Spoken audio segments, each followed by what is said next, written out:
Hello friends, ABC में आपका स्वागत है। और आज हम बहुत ही इम्पोर्टेंट टर्म डिस्कस करेंगे जो कि रिलेटेड रहेगा पावर फैक्टर से। तो पावर फैक्टर मतलब क्या? तो cosine of the angle between voltage and current को हम पावर फैक्टर कहते हैं। जैसे हमारे इलेक्ट्रिक सिस्टम में दो टाइप के सर्किट होते हैं, एक होता है एसी सर्किट और एक होता है डीसी सर्किट। तो जो एसी सर्किट है, इस एसी सर्किट में पावर फैक्टर लीडिंग टाइप का होगा या पावर फैक्टर लैगिंग होगा या तो फिर यूनिटी टाइप का होगा। लीडिंग पावर फैक्टर हो सकता है, लैगिंग पावर फैक्टर हो सकता है या फिर यूनिटी पावर फैक्टर हो सकता है। कहाँ पे? एसी सर्किट में। लेकिन डीसी सर्किट के बारे में अगर हम पढ़ें तो डीसी सर्किट में पावर फैक्टर हमेशा यूनिटी होता है। तो डीसी सर्किट के लिए अगर हमें पावर का फार्मूला लिखना है तो डीसी सर्किट के लिए पावर का फार्मूला हम इस तरह से लिख सकते हैं, power equal to V into I, voltage into current. लेकिन एसी सर्किट के लिए अगर हमें पावर निकालना है तो हमें क्या करना पड़ेगा? Voltage into current into cos phi.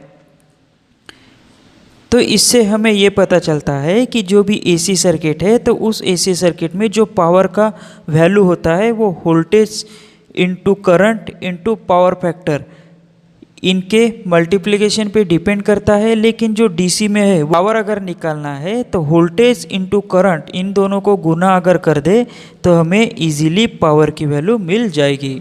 उसी तरह से हम देख लेते हैं कि जो भी हमारा एसी सर्किट है तो उस एसी सर्किट में फ्रीक्वेंसी का टर्म आता है। फ्रीक्वेंसी का टर्म आता है तो एसी सर्किट में जो फ्रीक्वेंसी हमारी होती है वो फ्रीक्वेंसी इलेक्ट्रिक सिस्टम की 50 हर्ट्ज़ होती है। जो भी इंडियन इलेक्ट्रिसिटी रूल है उस रूल के तहत जो इंडिया की फ्रीक्वेंसी तय की गई है वो 50 हर्ट्ज़ तय की गई है। लेकिन जो डीसी सर्किट है तो उस डीसी सर्किट के लिए फ्रीक्वेंसी का मान जो होता है वो फ्रीक्वेंसी 0 हर्ट्ज़ होती है। मतलब कहने का मतलब ये है कि डीसी में किसी भी तरह की फ्रीक्वेंसी नहीं होती। तो जैसे अभी हम पावर फैक्टर पढ़ रहे हैं तो पावर फैक्टर पढ़ने के लिए जैसे हमें पता है कि एक वोल्टेज होता है, एक करंट होता है और एक फ्रीक्वेंसी होती है। तो इन तीनों टर्म को अगर हम अच्छे से समझ ले तो पावर फैक्टर को समझना हमारे लिए इजी हो जाता है। जैसे हमें पता है कि एक वायर है, इस तरह से ये वायर है, इस वायर से करंट फ्लो हो रहा है। तो करंट को फ्लो होने के लिए जो भी प्रेशर करेगा, जो भी धक्का देगा वो वोल्टेज देगा और यहाँ से करंट फ्लो हो जाएगा। मतलब ये जो है ये करंट फ्लो होगा आई, और यहाँ से जो प्रेशर देगा, इसको जो धक्का देगा वो वोल्टेज का काम रहेगा। लेकिन ये फ्रीक्वेंसी मतलब क्या होती है? तो इसको हम इस तरह से बोलते हैं कि number of complete one cycle in 1 second. मतलब एक सेकंड में एक साइकिल कंप्लीट करती है तो उसे हम कहेंगे 1 हर्ट्ज़ फ्रीक्वेंसी है। लेकिन हमारी जो फ्रीक्वेंसी होती है इंडिया की, वो इंडिया की फ्रीक्वेंसी 50 हर्ट्ज़ है। इंडिया की फ्रीक्वेंसी 50 हर्ट्ज़ है। तो हम इस तरह से बोल सकते हैं कि 1 हर्ट्ज़ मतलब जो एक साइकिल है वो एक साइकिल कंप्लीट करेगा 1 सेकंड में। मतलब यहाँ तक जो 1 सेकंड में साइकिल कंप्लीट कर ली तो उसको हम 1 हर्ट्ज़ बोलते हैं। लेकिन 50 हर्ट्ज़ मतलब क्या? तो एक सेकंड में इस तरह से जो साइकिल होगी तो वो 50 बार कंप्लीट कर लेगा। तो फ्रीक्वेंसी को इन शॉर्ट हम इस तरह से अब बोल सकेंगे कि एक सेकंड में अगर 50 बार साइकिल कंप्लीट हो जाती है तो उसे हम बोल सकते हैं 50 हर्ट्ज़ साइकिल। अगर एक सेकंड में 30 बार साइकिल कंप्लीट हो जाती है तो उसको हम बोलेंगे 30 हर्ट्ज़। तो हमारी जो इंडिया की फ्रीक्वेंसी है 50 हर्ट्ज़, तो एक सेकंड में जो कंप्लीट साइकिल हो जाती है वो हो जाती है 50 साइकिल। तो यहाँ से अब हमें वोल्टेज भी पता चल गया कि एक्चुअल वोल्टेज मतलब क्या होता है, करंट मतलब क्या होता है और फ्रीक्वेंसी मतलब क्या होता है। तो ये अगर हमें इजीली समझ जाए पावर फैक्टर को समझने में आसानी हो जाती है। तो जैसे हमने यहाँ पे देखा था कि पावर फैक्टर लीडिंग टाइप का होता है, लैगिंग टाइप का होता है, यूनिटी टाइप का होता है। लेकिन ये जो दो पावर फैक्टर है, इन दो पावर फैक्टर में से जो हमारा यूनिटी पावर फैक्टर है ये बेस्ट पावर फैक्टर होता है। ये जो पावर फैक्टर है ये बेस्ट टाइप का पावर फैक्टर हमारा होता है, ये अच्छा टाइप का पावर फैक्टर होता है। अब हम देखते हैं कि जो पावर फैक्टर है वो पावर फैक्टर हमेशा 0 से लेके 1 के बीच में वेरी करता है। तो जैसे लीडिंग टाइप का पावर फैक्टर है तो लीडिंग टाइप के पावर फैक्टर के लिए 0 से लेके 1 तक जो पावर फैक्टर होगा वो लीडिंग टाइप में आ जाएगा। अगर हम लैगिंग के रिलेटेड बात करें तो -1 से लेके 0 तक जो पावर फैक्टर होता है वो लैगिंग टाइप का होता है। हम इसको इस तरह से भी देख सकते हैं कि -1 यहाँ पे हम 0 लिख लेते हैं और यहाँ पे 1, ये 0 से -1 पे जब जाएगा तो ये हो जाएगा हमारा लैगिंग पावर फैक्टर, और 0 से 1 के बीच में जब वेरी करेगा तो ये हो जाएगा हमारा लीडिंग पावर फैक्टर। तो हम इसको इस तरह से भी लिख सकते हैं। तो यहाँ तक हमने देख लिया। तो आगे हम जिस तरह से देखेंगे कि AC में ही पावर फैक्टर क्यों आता है, DC में पावर फैक्टर क्यों नहीं आता, तो पावर फैक्टर हमेशा यूनिटी क्यों रहता है।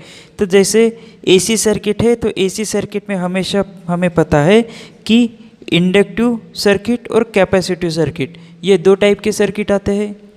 तो हमने यहाँ पे अच्छे से लिख लिया कि AC सर्किट में इंडक्टिव सर्किट जिसको हम L से रिप्रेजेंट करते हैं और कैपेसिटिव सर्किट जिसको हम C से रिप्रेजेंट करते हैं, ये दो टाइप के सर्किट AC सर्किट में होते हैं। और इन दोनों टर्म के वजह से L एंड C के वजह से ही AC सर्किट में पावर फैक्टर का टर्म आ जाता है। लेकिन हमें ये पता है कि जो भी DC सर्किट है, DC सर्किट में इंडक्टिव सर्किट और कैपेसिटिव टाइप का सर्किट, कैपेसिटिव सर्किट ये काम नहीं करता। अब ये काम क्यों नहीं करता इसको भी हम देख लेते हैं कि एक हमारा इंडक्टिव सर्किट है, एक इंडक्टिव सर्किट है। हम लिख लेते हैं यहाँ पे इंडक्टिव सर्किट जिसको हम L से रिप्रेजेंट करते हैं। तो इसका फार्मूला जो है वो फार्मूला हो जाता है L = 2πfL, 2πfL। तो ये हम DC सर्किट में हम ये देख लेते हैं कि पावर फैक्टर हमेशा यूनिटी क्यों होता है, या फिर DC सर्किट में जो पावर का फार्मूला है V × I क्यों होता है। तो इसको हम लिख लेंगे 2 × पाई की वैल्यू लिख लेंगे इनटू DC सर्किट के लिए हम देख रहे हैं कि DC सर्किट में इंडक्टिव और कैपेसिटिव टर्म क्यों नहीं आते। तो DC सर्किट में जो फ्रीक्वेंसी है वो फ्रीक्वेंसी हमेशा 0 होती है, तो यहाँ पे हम 0 लिख लेंगे और इंडक्टिव की वैल्यू कुछ रहेगी।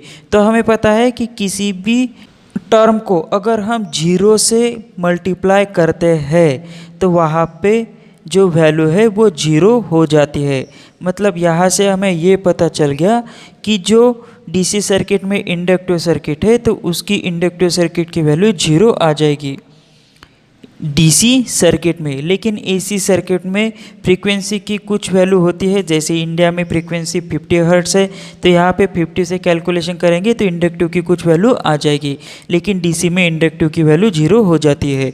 उसी तरह से हम कैपेसिटिव के बारे में पढ़े कि कैपेसिटिव सर्किट में क्या होता है। कैपेसिटिव को हम C से रिप्रेजेंट करते हैं और C = अगर हम फार्मूला लिखे तो ये हो जाता है 1/2πf। अब यहाँ पे फिर से f की वैल्यू आ गई तो हम देख लेते हैं 2π फ्रीक्वेंसी DC में 0 हो जाती है तो 0 लिख लेंगे और 2πfc तो C, यहाँ से C की वैल्यू भी हमें मिल जाती है इन्फिनिट वैल्यू, या फिर हम लिख लेंगे 0 की वैल्यू। मतलब DC सर्किट में ना ही इंडक्टिव टर्म आ जाएगा ना ही कैपेसिटिव टर्म आ जाएगा। इसी के वजह से जो हमारा पावर फैक्टर है वो ऑलवेज यूनिटी रहेगा, क्योंकि जहाँ पे भी पावर फैक्टर आता है वहाँ पे दो टर्म आते हैं, inductive and capacitive type circuit. जैसे कि हमने देखा यहाँ पे एक इंडक्टिव टाइप का सर्किट था, एक कैपेसिटिव टाइप का सर्किट था, तो वो DC में काम नहीं करते, AC में ही काम करते हैं। उसी तरह से एक और सर्किट है जो कि उसे हम कहते हैं रजिस्टिव टाइप सर्किट, और इसको हम डिनोट करते हैं आर से। तो इससे पता चल ही गया कि कोई भी इलेक्ट्रिक सर्किट है उसमें 3 फैक्टर होते हैं। सबसे पहले एल मतलब इंडक्टिव सर्किट, दूसरा सी मतलब कैपेसिटिव सर्किट, और तीसरा आर मतलब रेजिस्टिव सर्किट। तो आर एल सी इसको हम इस तरह से बोल सकते हैं। तो जो रेजिस्टिव टाइप का सर्किट है इसमें जो भी लोड रहेगा तो उसमें हमेशा पावर फैक्टर यूनिटी टाइप का होता है। और डीसी सर्किट में इंडक्टिव और कैपेसिटिव तो काम नहीं करते, लेकिन जो काम करता है वो रेजिस्टिव टाइप का रेजिस्टिव टाइप का लोड होता है। और रेजिस्टिव टाइप सर्किट का जो लोड है वो हमेशा यूनिटी टाइप का होता है। इसीलिए ही डीसी में जो भी पावर फैक्टर होता है वो पावर फैक्टर हमेशा यूनिटी होता है। तो अब हम इसको डिटेल में देख लेते हैं। जैसे 3 टाइप के सर्किट होते हैं या फिर 3 टाइप के लोड होते हैं। एक होता है रेजिस्टिव टाइप का सर्किट, रेजिस्टिव टाइप का लोड। दूसरा है इंडक्टिव टाइप का सर्किट, इंडक्टिव टाइप का लोड। तीसरा है कैपेसिटिव टाइप का सर्किट, कैपेसिटिव टाइप का लोड। तो अब हम इसको एक एक करके डिटेल में देखेंगे कि जो भी हमारा रेजिस्टिव टाइप का सर्किट है, रेजिस्टिव टाइप का लोड है, उसमें एक्चुअल में क्या होता है। ये रेजिस्टिव टाइप का सर्किट है। तो जैसे हमें पता है कि एक ग्राफ हम निकाल लेते हैं यहाँ पे इस तरह से। तो यहाँ पे हम लेके चलते हैं, ये पॉजिटिव है, ये नेगेटिव है, ये 0 है।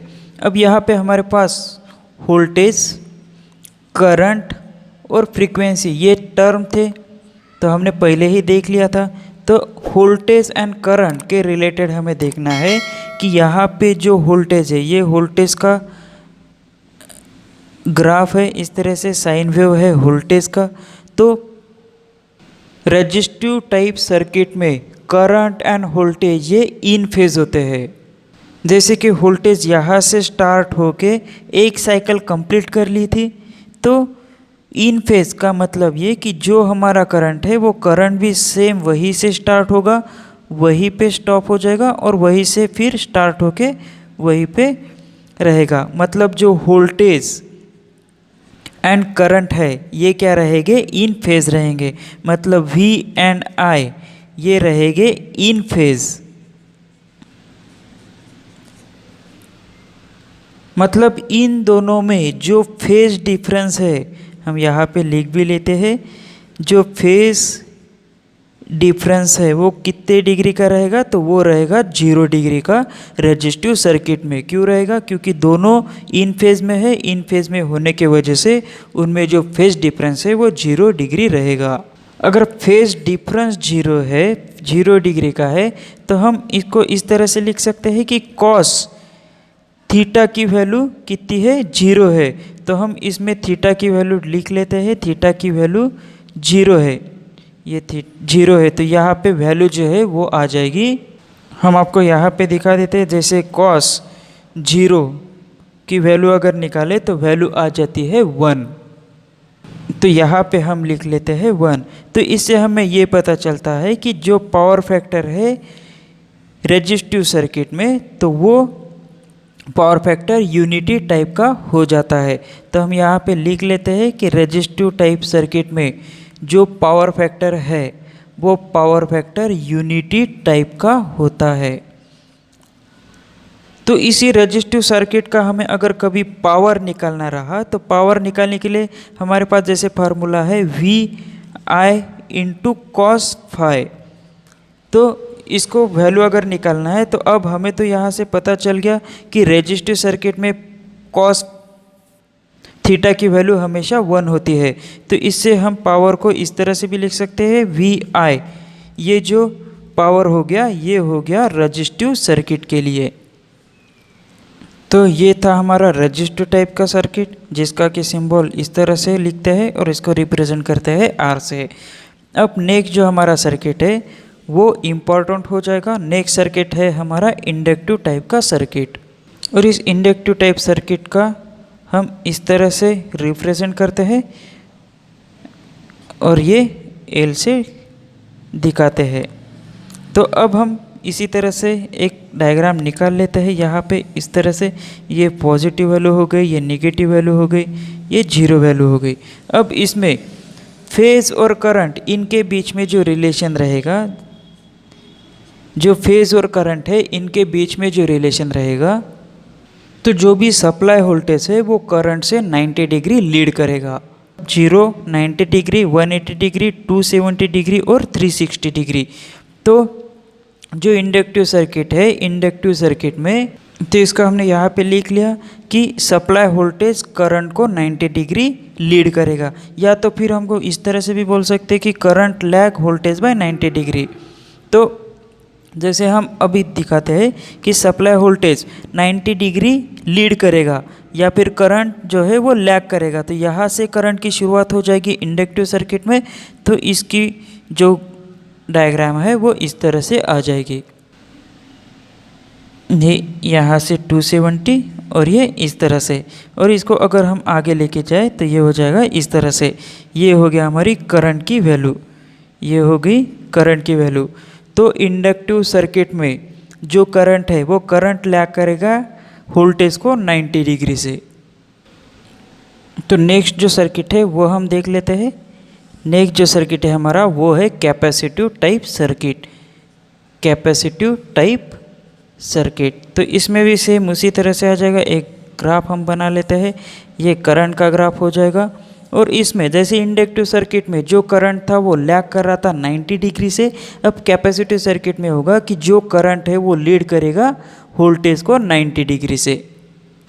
तो current lead voltage bye 90 degree. जैसे हम यहाँ पे लिख लेते हैं कि ये 0 है, यहाँ पे 90 है, यहाँ पे 180 डिग्री है, यहाँ पे 270 डिग्री है और यहाँ पे 360 डिग्री है। तो हमने लिख लिया। अब करंट को हम रेड पेन से दिखाते हैं कि जो करंट है वो हमारा लीड कर रहा है वोल्टेज को 90 डिग्री से, मतलब जहाँ से वोल्टेज स्टार्ट हो रहा है उससे पहले ही यहाँ से जो है हमारा करंट स्टार्ट हो जाएगा। तो हम इसको यहाँ से निकालेंगे, तो हम इसको इस तरह से निकाल सकते हैं कि 90 डिग्री लीड कर रहा है। तो ये हो गया हमारा करंट जिसे हम I से डिनोट करते हैं, और ये हो गया हमारा वोल्टेज जिसको हम V से रिप्रेजेंट करते हैं। अगर कैपेसिटिव सर्किट को हम DC पे अगर कनेक्ट करें तो DC में उस सर्किट में जो करंट है वो कंटिन्यू फ्लो नहीं होगा। क्यों फ्लो नहीं होगा? क्योंकि उसमें जो डाई इलेक्ट्रिक है वो कांटेक्ट नहीं करेगा। लेकिन उसी तरह से हमने कैपेसिटिव सर्किट को अगर AC पे कनेक्ट किया तो AC में कनेक्ट करते ही इसमें जो चार्ज है वो एक बार चार्ज होगा, एक बार डिस्चार्ज होगा, इस तरह से ये काम करते रहेगा। और इसी वजह से जो हमारा करंट है वो करंट को लीड करेगा। तो जैसे रेजिस्टिव सर्किट है, तो रेजिस्टिव सर्किट में जो करंट और वोल्टेज है ये साथ में चल रहे हैं, इसलिए इसके वजह से हमारे जो सर्किट में है वो लॉसेस कम हो गए। लेकिन जो इंडक्टिव टाइप का सर्किट है इसमें करंट और वोल्टेज ये साथ में नहीं चल रहे हैं, ये एक तरह से आउट ऑफ फेज है, तो इसमें जो पावर लॉस है वो ज़्यादा से होगी। उसी तरह से कैपेसिटिव सर्किट में भी है, जो वोल्टेज और करंट है वो साथ में नहीं चल रहे हैं, तो इसकी वजह से इस सर्किट में भी जो पावर लॉस है वो ज़्यादा होगी। जैसे इंडक्टिव सर्किट है, तो इंडक्टिव सर्किट में हमें पता है कि L = 1/2 Li² हो जाता है। मतलब जैसे ही इंडक्टर सर्किट लगेगा तो इंडक्टर सर्किट में जो वोल्टेज है वो वोल्टेज को इजीली पास कर देगा, लेकिन उस वोल्टेज निकल जाने के बाद उसमें जो करंट है उस करंट को उस सर्किट से फ्लो होने के लिए थोड़ा टाइम लगेगा। क्यों टाइम लगेगा? क्योंकि इंडक्टर जो है करंट के चेंजिंग को अपोज करता है।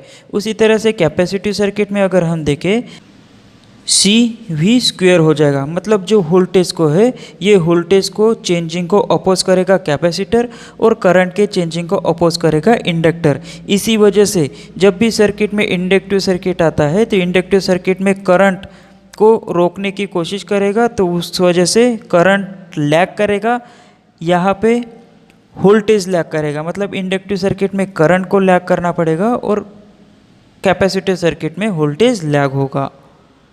इसी तरह से हम यहाँ पे एक और चीज़ देख लेते हैं कि इंडक्टिव सर्किट मतलब जो हम डिनोट करते हैं L से, तो इसका एक फार्मूला बन जाता है जैसे कि XL = 2πf_L। और यहाँ पे XC का फार्मूला जो है वो हो जाता है 1/2πfc। अब हमें यहाँ पे XL और फ्रीक्वेंसी के रिलेटेड अगर रिलेशन में अगर देखें तो ये हो जाता है डायरेक्टली प्रोपोर्शनल। मतलब हम इसको अगर ग्राफ से दिखाएं तो ये ग्राफ हो जाता है XL इसको अगर कंसिडर करें, F इसको कंसिडर करें, तो ये इस तरह से ग्राफ यहाँ पे हो जाएगा। अगर हम XC और फ्रीक्वेंसी के रिलेटेड अगर रिलेशन देखें तो ये XC इक्वल टू 1/f इस तरह से रिलेशन हो जाएगा। तो इसका ग्राफ अगर हम देखें तो ये इस तरह से हो जाएगा, ये XC और ये फ्रीक्वेंसी। तो इस टाइप के क्वेश्चन भी एग्ज़ाम में पूछते हैं। तो ये कुछ बेसिक चीज़ें थी। अब जो हम है इस पूरे टर्म को, पावर फैक्टर को देख रहे हैं, तो पावर फैक्टर के पूरे टर्म को, जैसे रजिस्टिव सर्किट हो गया, इंडक्टिव सर्किट हो गया या फिर कैपेसिटिव टाइप का सर्किट हो गया, तो इसको हम एक सिंपली एक ही डायग्राम से देखेंगे और उसी डायग्राम से पूरे कंसेप्ट जो भी हमने अब तक पढ़े वो पूरे कंसेप्ट हमारे क्लियर हो जाएंगे। तो अब हम यहाँ पे एक डायग्राम को लेके चलते हैं। जैसे कि एक इस तरह से साइन वेव हम निकालते हैं, ये 0 है, 0 से स्टार्ट होगा, इस तरह से एक कंप्लीट साइकिल हमारी हो जाएगी। ये 90 डिग्री हो गया, ये 180 डिग्री, ये 270 और ये 360 इस तरह से। अब हम करेंगे कि एक सर्कल यहाँ पे निकाल लेते हैं। जैसे देख लेते हैं कि यहाँ से 0 से स्टार्ट करेंगे, ये 0 हो जाएगा। उसके बाद में यहाँ पे जो आएगा वो 90 डिग्री हो जाएगा, यहाँ पे 180 डिग्री, यहाँ पे 270 डिग्री और रिटर्न कंप्लीट हो जाने के बाद यहाँ पे 360। तो अब हम ये मान के चलते हैं कि जब भी किसी ये सर्किट है तो इस सर्किट को हम किसी लोड से कनेक्ट कर रहे हैं, जो भी करंट है, वोल्टेज है, उसको हम किसी लोड से कनेक्ट कर रहे हैं और उस लोड में हमारा रेजिस्टिव लोड रहेगा, इंडक्टिव लोड रहेगा या फिर कैपेसिटिव लोड रहेगा। हमने अभी देखा था रेजिस्टिव लोड में यूनिटी पावर फैक्टर होता है, इंडक्टिव में लैगिंग और कैपेसिटिव में लीडिंग। तो इस तरह से लोड हमने कलेक्ट कर दिया, एक R, L, C। तो इसमें अब किस तरह से लैगिंग होगा, लीडिंग होगा, यूनिटी रहेगा वो हम देखते हैं। जैसे यहाँ से स्टार्ट हो गया, तो यहाँ से स्टार्ट होते ही हमें जो लोड मिला रेजिस्टिव टाइप का लोड, तो यहाँ पे जो वोल्टेज होगा और जो करंट होगा वो दोनों इन फेज में होंगे, मतलब इसमें कोई भी डिफरेंस नहीं होगा। लेकिन जैसे ही हम आगे बढ़ते हैं तो आगे बढ़ने के बाद हमें इंडक्टिव लोड मिलेगा, तो ये जो है करंट को अपोज करेगा और वोल्टेज को आगे जाने देगा। जैसे हम समझने के लिए यहाँ पे इस तरह से निकाल लेते हैं कि ये जो है करंट को यहाँ पे रोक देगा और जो वोल्टेज है वो वोल्टेज को आगे जाने देगा, ये वोल्टेज है। तो इसी वजह से वोल्टेज आगे बढ़ जाने की वजह से करंट को आने के लिए टाइम लगेगा। क्यों लगेगा? क्योंकि inductive L equal to 1/2LI², मतलब जो करंट की चेंजिंग को है, करंट को जो अपोज करता है वो इंडक्टर में प्रॉपर्टी होती है। लेकिन ये जो वोल्टेज है आगे बढ़ा, लेकिन ये डायरेक्टली बहुत आगे नहीं बढ़ सकता, इसको करंट के आने के लिए थोड़ा इंतज़ार करना पड़ेगा, उसके लिए वेट करना पड़ेगा। तो इसकी वजह से जो इसमें कुछ लॉसेस होंगे। जैसे हम आगे बढ़ते हैं, रेजिस्टेंस से होते हुए फिर इंडक्टिव में आए, इंडक्टिव में आने के बाद यहाँ पे करंट को थोड़ा टाइम लगा, वोल्टेज को इजीली आगे जाने दिया। उसके बाद में जैसे ही कैपेसिटिव लोड लगता है, तो कैपेसिटिव लोड लगने के बाद करंट तो आगे इजीली चला जाएगा इस तरह से, लेकिन जो कैपेसिटिव है वो वोल्टेज को आगे नहीं जाने देगा, वोल्टेज को थोड़ा जाने के लिए रोक के रखेगा। क्यों रोक के रखेगा? क्योंकि C इक्वल टू 1/2CV², ये रिलेशन हमारे पास है। जैसे इंडक्टिव के लिए 1/2LI² था, वैसे ही कैपेसिटिव के लिए 1/2CV² है। मतलब जो कैपेसिटेंस के पास जो प्रॉपर्टी होती है वो वोल्टेज को अपोज करने की होती है। तो इसके वजह से यहाँ पे जो वोल्टेज को है, वोल्टेज को आगे जाने के लिए थोड़ा समय लगेगा, मतलब यहाँ पे भी पावर लॉस हो रहा है। तो इससे हमें ये पता चलता है कि जो पावर लॉस है, पावर लॉस क्यों होता है? तो करंट और वोल्टेज ये दोनों अगर आगे पीछे चल रहे हैं सर्किट में, उसमें कुछ फेज डिफरेंस आ रहा है, तो इसके वजह से हमारे सर्किट में पावर लॉस होते हैं। लेकिन जो रजिस्टिव टाइप का सर्किट है, इनमें जो पावर मतलब जो वोल्टेज और करंट है वो इन फेज रहेंगे, इसमें कोई भी डिफरेंस नहीं रहेगा। फेज डिफरेंस इसमें 0 डिग्री का होगा, तो इसके वजह से इसमें पावर लॉस कम होंगे और इसी को ही हम पावर फैक्टर यूनिटी कहते हैं। उसी तरह से इंडक्टिव सर्किट में करंट अपोज हो रहा है, वोल्टेज आगे जा रहा है, तो इसमें जैसे 90 डिग्री का जो है वो फेज डिफरेंस होगा। उसी तरह से कैपेसिटिव सर्किट में भी 90 डिग्री का फेज डिफरेंस होगा और इसके वजह से ही जैसे P = VI cos phi जो रिलेशन था, अगर प्योर इंडक्टिव प्योर कैपेसिटिव के रिलेटेड अगर हम देखें तो क्या हो जाएगा, पावर वोल्टेज की कुछ वैल्यू होगी, करंट की कुछ वैल्यू होगी और कॉस थीटा की कुछ वैल्यू होगी। तो कॉस थीटा की वैल्यू हम मान के चलते हैं 90 डिग्री, क्योंकि यहाँ पे भी 90 डिग्री लैग कर रहा था करंट और यहाँ पे 90 डिग्री लीड कर रहा था करंट। तो फेज डिफरेंस हम यहाँ पे अगर डाल दे तो वैल्यू क्या मिलती है वो हम देख लेते हैं। जैसे cos 90 अगर हम लिए तो जो वैल्यू हो जाती है वो मिलती है हमें 0। अगर हम यहाँ पे 0 कर दे तो पावर जो हमारा हो जाता है वो 0। ये केस हो गया प्योर इंडक्टिव सर्किट या फिर प्योर कैपेसिटिव सर्किट के लिए। तो जैसे हमने पहले ही लाइन में कहा था कि पावर फैक्टर हमारा हो जाता है cosine of the angle between voltage and current.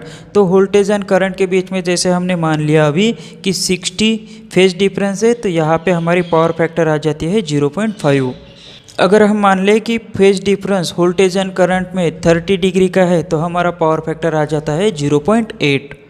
तो ये पूरे क्लास को देखने के बाद हम एक ही चीज़ को डायरेक्टली बोल सकते हैं कि पावर फैक्टर मतलब जो भी वोल्टेज एंड करंट है इनके बीच का जो फेज डिफरेंस है वो फेज डिफरेंस मतलब हमारा हो जाता है पावर फैक्टर। तो लास्ट पॉइंट हम अब ये देख लेते हैं कि जैसे रजिस्टिव टाइप का लोड है तो इसमें कौन से आएंगे, जैसे कि हीटर या फिर बल्ब, इस टाइप के जो लोड है वो आ जाएंगे रजिस्टिव टाइप लोड में। उसी तरह से एक आ जाएगा इंडक्टर। तो इंडक्टिव टाइप के लोड मतलब उस टाइप के लोड जहाँ पे जैसे कि कोई वाइंडिंग हो गया, कॉइल हो गया, मतलब मोटर की जैसे वाइंडिंग हो गई तो वहाँ पे हम इंडक्टिव लोड कह सकते हैं। जिस तरह से हम कोई भी कॉइल अगर इस तरह से कॉइल करते हैं तो वो जो कॉइल हो जाती है वो एक तरह से इंडक्टिव लोड हो जाती है। उसी तरह से कैपेसिटिव लोड मतलब जहाँ पे हम कैपेसिटर कनेक्ट करते हैं।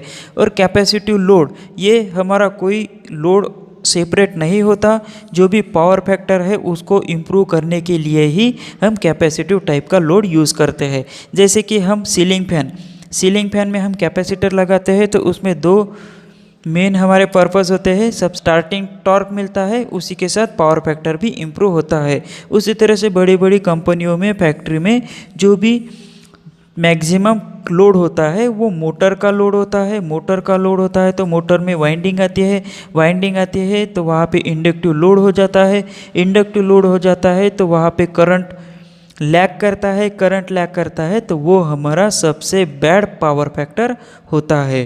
तो उसको अब हमें इम्प्रूव करना है, वहाँ पे कैपेसिटिव लोड लगाना है। तो वहाँ पे बड़ी बड़ी फैक्ट्रियों में हम कैपेसिटर बैंक लगाते हैं।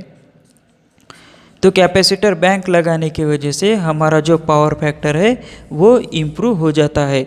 उसी तरह से अगर पावर फैक्टर इम्प्रूव करना है तो हम यूज़ करते हैं सिंक्रोनस कंडेंसर। मतलब जो सिंक्रोनस मोटर होती है वो सिंक्रोनस मोटर को हम अगर नो लोड पे कनेक्ट करें और उसको कंपनी में अगर चलाए उस मोटर को, तो हमारा जो पावर फैक्टर है, सिस्टम का जो पावर फैक्टर है वो इम्प्रूव हो जाता है।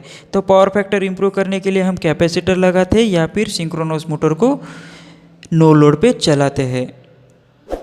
सो फ्रेंड्स, आज के लिए इतना ही। Thank you for watching this. See you next time.